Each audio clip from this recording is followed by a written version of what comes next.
भक्तजनों, आज आप सुने सावन पंचमी व्रत कथा।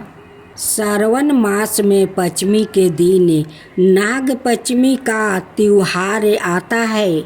इस दिन नागों की पूजा की जाती है। उसे गरुड़ पंचमी भी कहते हैं। इस त्योहार वाले दिन खेतों में हाल चलाना, सब्जी काटना आदि कार्य नहीं किया जाता है। इसके पीछे एक कथा है। कहते हैं कि बहुत वर्षों पूर्व किसी गांव में एक किसान रहता है। नाग पंचमी के दिन वो खेत में हाल चलाने गया। कुछ देर काम करने के पश्चात वो आराम करने बैठ गया। उसका 8 वर्षीय पुत्र भी वही आ पहुंचा। दोनों पिता पुत्र बातें करने लगे। किसान ने हल उठाया और काम करने लगा। पुत्रा की मीठी और तोतली बातों में वो इस कदर खो गया कि उसे सांप की बाम्बी भी दिखाई नहीं दिया। उसकी लापरवाही के कारण सांप के छोटे छोटे बच्चे हल की नोक से कुचले गए। थोड़ी देर बाद सांप वापस आया तो वो अपने मरे हुए बच्चों को देखा। फुफुकारने लगा। पास ही हाल पारा था। हल की नोक पर लगे खून के कारण उसने हथियारों को पहचान लिया। किसान और उसका पुत्र सांप के काटने से मारा गया। सांप का क्रोध तब भी शांत नहीं हुआ। वो किसान के घर पहुंचा। किसान की पत्नी नाग देवता की पूजा में मगन थी। सांप ने सोचा कि पूजा समाप्त होने पर ही वो उसे काटेगा। पास ही पूजा की भोग सामग्री पड़ी थी। भूखे सांप ने वो सारा दूध पी लिया।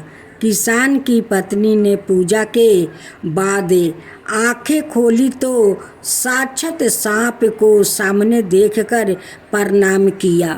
अब सांप उसे कैसे काटता, उसने साफ शब्दों में बता दिया कि वो क्रोध में अंधा होकर उसके पति और बच्चे को जान से मारे आया है। किसान की पत्नी रो रो कर क्षमा याचना करने लगी।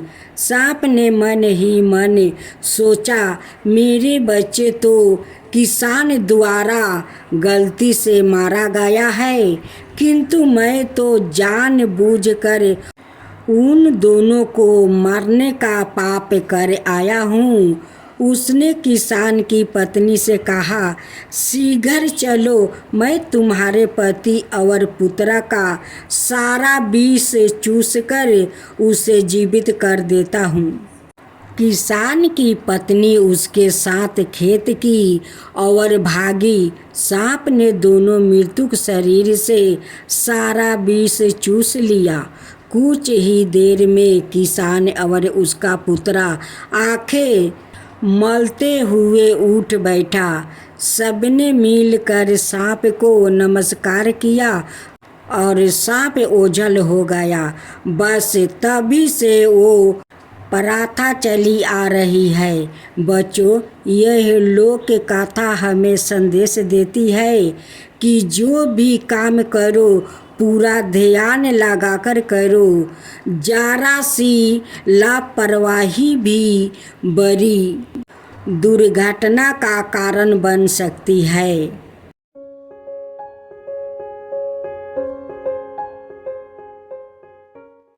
भक्तजनों, आज आप सुने सावन नाग पंचमी व्रत कथा बिहुला बिसहरी के कहानी। नाग पंचमी पर्व पर नाग पूजा के नियमित नाना प्रकार के अनुष्ठान किया जाता है। कई जगहों पर मेला लगता है जहां भक्तों लोग कई आश्चर्यजनक कारनामे दिखाते हैं। पुराणों में नाग को देवता माना गया है। विष्णु भगवान की सैया के रूप में शेष नाग का उल्लेख है, तो शेष नाग के फन पर पृथ्वी टिके होने की मिथ किया कथा भी है। भगवान कृष्ण द्वारा उनके बचपन में यमुना नदी में निवास कर रहे नाग को नाथने की कथा तो विदित है ही। कहते हैं कि कृष्ण ने उस नाग को कुश से नाथा था। कहते हैं कि इसी वजह से कुश में आज भी विष का कुछ अंश मौजूद है, जो उसकी जोड़ों को पैरों में चुभने से महसूस होता है। ग्रामीण अंचलों में नाग पूजा में कुश का उपयोग आज भी किया जाता है। यह नाग पूजा नाग को वश में करने का एक अनुष्ठान है। मनसा पूजा के नाम से संपूर्ण भारत में यह प्रस्तुत है। इसी मनसा पूजा से जोड़ी कथा, जिसे बिहुला बिसहर कथा के नाम से भी जाना जाता है, सती बिहुला ने सांप दंशन से मृत्यु अपने पति बाला लखंदर को कैसे पुनर्जीवित कराया, यह कथा इसी मिथ किए घटना पर आधारित है। मौन बिहुला, भवानी, बिसहर और पद्मा 5 बहनें थीं। इनका जन्म संदेह के माया तालाब में भगवान शंकर के स्नान करने के दौरान उनकी टूटी जाटा से हुआ बताया जाता है। यह 5 बहनें मृत्यु लोक में अपनी पूजा कराने की महत्वाकांक्षा पली हुई थी। इस बाबत भगवान शंकर ने उन्हें बताया था कि मृत्यु लोक में चांद सौदागर नाम का एक व्यक्ति है, जो धार्मिक परावृत्त का है। वो यदि उन 5 बहनों की पूजा देना स्वीकार कर लेगा, तो मृत्युक लोक में सब उनकी पूजा करने लगेंगे। 5 बहनों चांद सौदागर के पास जाकर मांगा कि जब मंत्र की, तो चांद सौदागर ने वैसा करने से इनकार कर दिया। उसके इस व्यवहार से कू होकर बिसहर ने इस अपमान का बदला लेने का निश्चय कर लिया। वो भेष बदलने में माहिर तो थी ही, लिहाज वो बिसहर ब्राह्मण का भेष धारण कर अक्सर चांद सौदागर के पास आने लगी। ब्राह्मण बिसहर सवाए निसंतान था। इस कारण चांद सौदागर भीतर से उस घृणा करता था। चांद सौदागर के 6 पुत्र थे। उनके घर आकर ब्राह्मण भेषधारी बिसहर जिस जगह पर बैठता था, उसके चल जाने के बाद चांद सौदागर उस जगह की मिट्टी कटवा कर हटवा देता और नई मिट्टी लाकर उस जगह को गोबर से लिपवा देता था। यह जानकर ब्राह्मण बिसहर ने सोचा कि निसंतान होने के कारण ही यह सौदागर मेरा इतना अपमान कर रहा है और बाहर से भक्ति भाव दिखाता है। बिसहर ने चांद सौदागर से इसका बदला उस भी निसंतान बना कर लेने का निश्चय कर लिया। सौदागर ने जब बड़े बेटे का विवाह किया, तो सुहाग रात में ही बिसहर ने सांप भेजकर उसे कटवा दिया, जिससे उसकी मृत्यु हो गई। चांद सौदागर के 6 पुत्र बारी बारी से सुहाग रात में ही सांप डंस का शिकार होकर मर गया। वो भी अब बिसहर की तरह ही निसंतान हो गया। घर में 6 विधवा बहू अपने दुर्भाग्य पर छाती पीट रही थी। उसकी इस दुर्दशा पर ब्राह्मण भेषधारी बिसहर मन ही मन खुश थी। कुछ समय बाद चांद सौदागर को फिर एक पुत्र हुआ, जिसका नाम रखा गया बाला लखंदर। चौकी पहले ही उसके 6 पुत्र शादी के बाद सुहाग रात में ही सांप दंशन से मर चुके थे। इसलिए चांद सौदागर बाला लखंदर का विवाह कराना नहीं चाहता था। ब्राह्मण भेषधारी बिसहर बाला लखंदर को भी मौत देने का उपाय सोचने लगी। वो चांद सौदागर का गुरु तो था ही, लिहाजा सौदागर की मति फेरते हुए उसे बाला लखंदर की शादी के लिए राजी कर लिया। बाला लखंदर का विवाह बिहुला से हुआ। इसमें भी बिसहर भेषधारी की महत्वपूर्ण भागीदारी रही। बिहुला सब कुछ जान रही थी। उसने अपने पिता बेचू साहू से कहा कि चांद सौदागर के 6 बेटे सुहाग रात में ही सांप दंशन के शिकार होकर मर चुके हैं। उसके 7वां बेटा बाला लखंदर से मेरा विवाह होने जा रहा है।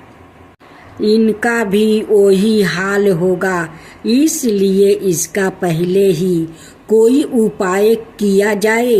बिहुला के ऐसा कहने पर चांद सौदागर को एक संदेश भेजकर बेचू साहू ने एक पुतरा भेजकर उसने ऐसा घर बनवाने को कहा कि जिसमें कहीं भी एक छोटा छेद भी नहीं रहे। पुतरा पाते ही घर बनवाना शुरू हुआ। कारीगर को कड़ी हिदायत दे दी गई कि कहीं भी छेद नहीं रहे। अनाथ कारीगर को पूरे परिवार समेत मौत के घाट उतार दिया जाएगा। ऐसे सुरक्षित मकान बनाने की खबर जब बिसहरनी को मिली तो उसे अपनी योजना विफल होती दिखाई देने लगी। फिर भी उसने हार नहीं मानी और कारीगर को बुलाकर उसे ऐसी छोटी सुराख मकान की दीवार में छोड़ देने पर राजी कर लिया, जिसे आसानी से देखा नहीं जा सकते। मकान बनाकर जब तैयार हो गया तो चांद सौदागर अपने परिजनों के साथ उसका मुहाना किया। उसे वो छेद दिखाई नहीं दिया। वो इस तरह के मकान निर्माण से काफी खुश हुआ। तय समय पर बाला लखंदर का विवाह बिहुला से संपन्न हुआ। वो ससुराल आ गई। बिसहरनी भी ब्राह्मण भेष में चांद सौदागर के घर आया और बारीक नजरों से नए बने मकान का निरीक्षण करने लगा। चांद सौदागर इस बात को समझ नहीं पाया।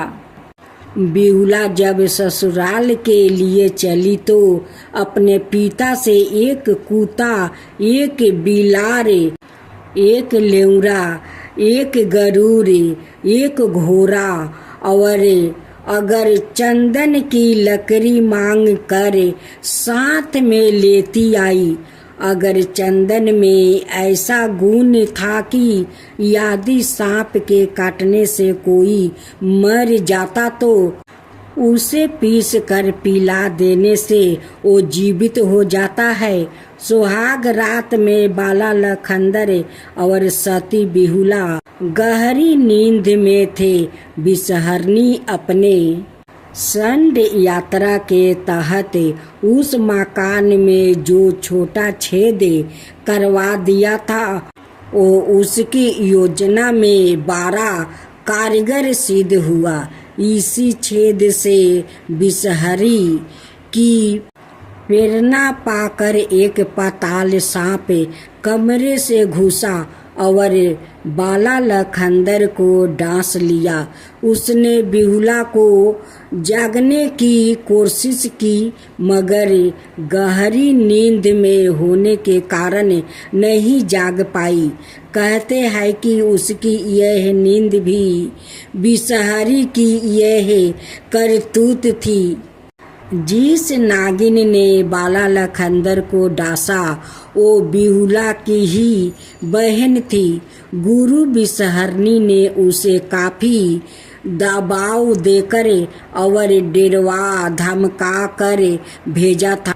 डांसने के बाद वो भागी नहीं, पलंग के नीचे अस्थिर रह कर वो रोने लगी। बाला लखंदर के प्राण पखेरु उड़ चुके थे। बिहुला नींद में पड़ी रही और उसके द्वारा इस संभावित विपदा से बचने के लिए अपने महके से लाई गई वो 5 चीजें व्यर्थ साबित हुई। जब बिहुला की नींद खुली तो बाला लखंदर को मृत्युक देखे वो छाती पीट कर रोने लगी। उसकी यह दशा देखे उसके पति को डांसने वाली नागिनी ने उसे सांत्वना देते हुए कहा कि तुम रोवो मत, यदि कहोगी तो मैं अभी तुम्हारे पति को जीवित कर दूंगी, लेकिन बिसहरी की दुर्गति नहीं हो पाएगी। बिसहरी के कारण ही तुम्हारे 6 जेठ और पति मेरे हैं। तुम्हें इसका बदला लेना है। धीरज रखो। अपने पति की लाश लेकर शीघ्र इंद्रलोक के लिए प्रस्थान कर जाओ। उधर बाला लखंदर के मृत्यु की खबर सुनते ही चांद सौदागर की हवेली में कोहराम मच गया। पिता चांद साहू और माँ महेश्वरी समेत 6 विधवा भौजैया छाती पीट पीट कर रोने लगी। सती बिहुला में इतनी क्षमता थी कि वो अपने पति को तत्क्षण जिंदा कर सकती थी, लेकिन ऐसा करके वो अपने 6 जेठों को जिंदा नहीं कर पाती। लिहाजा अपने पति की लाश के साथ 2 मटकी दही और केला के 4 पौधे लेकर इंद्रलोक के लिए प्रस्थान कर गई। इस दौरान जिस नागिन ने बाला को डांसा था, बिहुला ने उसे भी अपने जोरे में बांध लिया। बिलार को भी साथ में ले लिया। कुत्ता, लेवरा और गरुड़ को छोड़ दिया। गंगा के किनारे जाकर केला के पौधों का बेरा बनाया। उस पर अपने पति की लाश रखे बिलार को बैठाकर अपने गंतव्य पर निकल गई। लाश पर दही का लेप चढ़ाती रही ताकि लाश खराब ना हो। बीच बीच में बिलार से लाश पर लगी दही चटवाकर लाश को साफ करने के बाद पूर्ण दही का लेप चढ़ाया दिया करती थी। 12 बरस की यह यात्रा थी। रास्ते में कई लोगों ने उसे विवाह का प्रलोभन भी दिया, लेकिन पतिव्रता बिहुला ने इन प्रलोभनों पर कोई ध्यान नहीं दिया। इधर विषहर के क्रोध के कारण चांद सौदागर की संपत्ति नष्ट हो गई और पति पत्नी दोनों अंधे हो गए। 12 बरस तक बिहुला निर्जला उपवास करती रही। बिहुला की एक मौसी थी, उसका नाम रेघवा था। उसका पता ठिकाना पूछती हुई वो उसके पास गई। सारा हाल कह सुनाया। वो उसके पति की लाश कुछ समय के लिए रखने के लिए राजी हो गई और बिहुला को अकेले ही इंद्रपुरी जाने की सलाह दी। उसने बिहुला को यह रहस्य भी बताया कि रास्ते में नेतिया नाम की एक धोबिन है जो इंद्रपुरी का कपड़ा धोती है। वो महाराक्षसनी है। वो देखते ही तुम्हें खा जा सकती है, इसलिए उसके पास जाते ही तुम उससे मौसी का रिश्ता बना लेना। इससे तुम्हारा काम बन जाएगा। अब बिहुला वहाँ से नितिया धोबिन के पास गई और नितिया ने बिहुला से कहा कि उसकी तो कोई बहन ही नहीं है, तो वो उसकी बिहुला की मौसी कैसे हुई। इस पर बिहुला ने नितिया को जवाब दिया कि उसके विवाह के बाद उसकी माँ की पैदाइश हुई थी। जब आप अपनी बहन को ही नहीं देखी है तो मुझको कैसे पहचानोगी। बिहुला से ऐसा सुनकर नितिया को विश्वास हो गया कि वो उसके बहन की ही बेटी है। वो उसे अपने घर ले गई और भोजन के लिए कहा। बिहुला तो निर्जला व्रत रखी हुई थी। सच्चाई बता देने पर खतरा था, इसलिए उसने भोजन के लिए हाँ कह दिया। वो जब उसे खिलाने ले गई तो पहले हाथ मुंह धोने के लिए एक लोटा पानी दिया और थाली में भोजन रख दिया। बिहुला ने लोटा के पानी को हाथ पैर धोने में ही खर्च कर दिया। इस तरह नितिया जब तक दोबारा पानी लाने बाहर गई तो बिहुला ने मौका पाकर धरती से प्रार्थना की। धरती फट गई और उसने खाना उसी में डाल दिया। जब पानी लेकर नितिया लौटी तो थाली खाली देखकर उससे पूछा कि इतना जल्दी कैसे भोजन कर लिया। इस पर बिहुला ने कहा कि बड़ी भूख लगी थी सो जल्दी खा लिया। नितिया बिहुला को घर पर ही छोड़ कपड़ा धोने इंद्रपुरी चली गई। घर पर दूसरा कोई नहीं था। बिहुला ने एक घर में जाकर देखा तो पाया कि वहाँ उसके पति और 6 जेठ एक कटिया में मक्खी की तरह भन भना रहे हैं। यह देखकर वो नितिया के कमरे में आकर सो गई। उधर नितिया ने इंद्रपुरी में बताया कि उसके घर उसकी बहन की एक बेटी आई हुई है, इसी कारण वहाँ आने में देर हुई है। यह कपड़ा भी उसी ने धोया है। इंद्र के आदेश पर नितिया घर लौटी और बिहुला को बुलाकर इंद्रपुरी ले गई। इंद्र ने नितिया से कहा कि वो बिहुला को यही छोड़ कर जाए और कल आकर उसे ले जाए।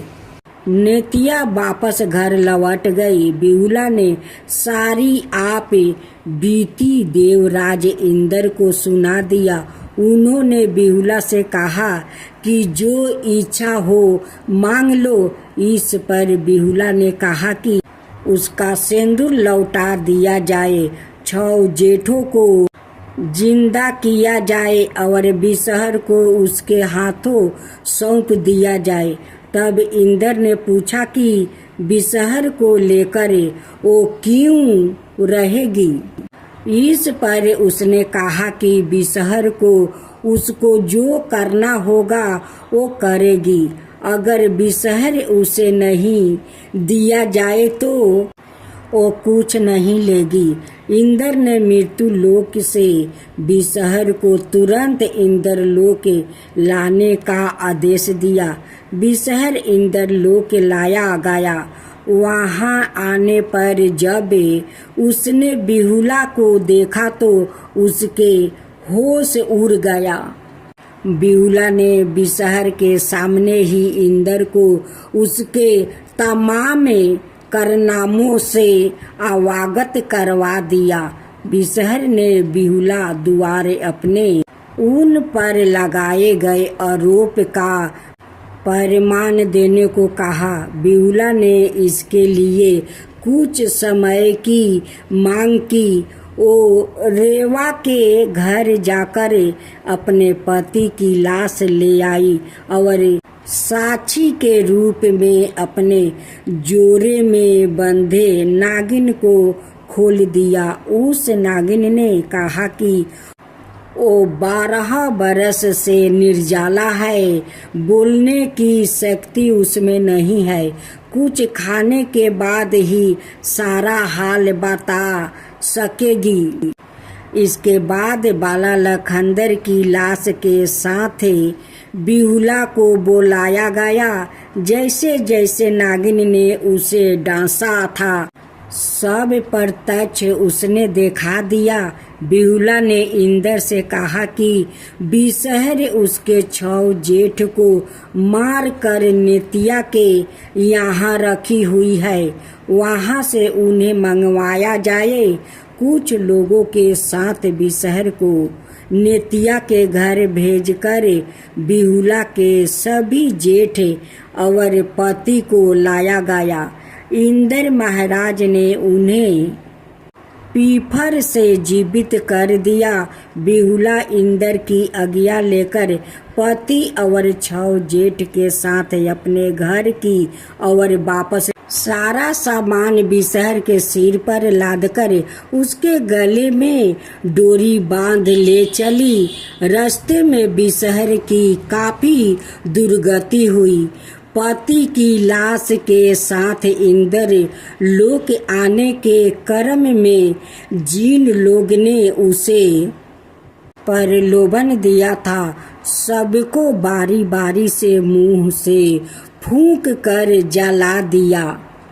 अंत में वो अपने नगर में आई और अपने पति व्रता धर्म के बल पर सारी नष्ट हुई संपदा को वापस ले आई। सास ससुर को जब स्नान करवाया तो उनका अंधेपन दूर हो गया। सास और ससुर को उनका 7 बेटा सामने खड़ा कर दिया। इसके बाद डोरी में बंधे बिसहर को दिखाते हुए कहा कि यह आपके गुरु महाराज है, लीजिए दर्शन कर लीजिए। इतना कहकर गाढ़ा खुदवा कर बिसहर को उसमें दफन कर दिया गया। कुछ वर्षों तक राजा करने के बाद बाला लखनदर और बिहुला सिंहासन पर प्रस्थान किया और चांद सौदागर के सभी 6 पुत्र और पुत्रवधू आनंद पूर्वक जीवन बिताने लगे। आज भी सती बिहुला का नाम आदर के साथ लिया जाता है। बिहुला बिसहरी लोक कथा की दर्शक पहुली एक गति की इन पंक्तियों में व्याकृत हुआ है। आर्य दैबा मनवा में सोचे काली, नगिनिया छतिया पीटी रोवे लागी। हो राम आरे दैबा बिहुला ता हाई मोर बहिनिया, बाला मोर बहनोइया हवे हो रामा। आरे मैया डसबो जो अपना बहिनिया तो हमरो नरकवा होई हो रामा। संदभर एही की बिसहर जब बारी से बाला लखंदर को डसने के लिए सांपों को कोहबर घर में भेजता है तो एक नागिन जो बिहुला के रिश्ते में बहन लगती है वो बाला लखंदर को डांसने की हिम्मत नहीं करती। वो वापस अपने गुरु बिसहर के पास आ जाती है। वो कहती है कि कमरे का छेद पाताल है और मेरा शरीर काफी मोटा है, उसमें मेरा प्रवेश असंभव है। इतना सुनते ही ब्राह्मण भेषधारी बिसहर कुश की सहायता से दूहे दूहे कर उस नागिन के शरीर को पाताल बना देती है। इस क्रिया में उसके शरीर के कई टुकड़े हो जाते हैं। धामिन, करैठ, गहुवन, ढोर आदि प्रजापति इसी क्रम में पैदा हुई बताई जाती है। दोहाने की इस प्रक्रिया में उस नागिन को इतनी पीड़ा हुई कि उसने बिसहर को सबके सिखाने का निर्णय ले लिया। यही कारण था कि बाला को डांसने के बाद वो भागी नहीं, वो ही ठहर गई और अंत तक अपनी बहन बिहुला का साथ दिया। बिसहर की जो दुर्गति हुई उसमें उसका भी योगदान कम नहीं था।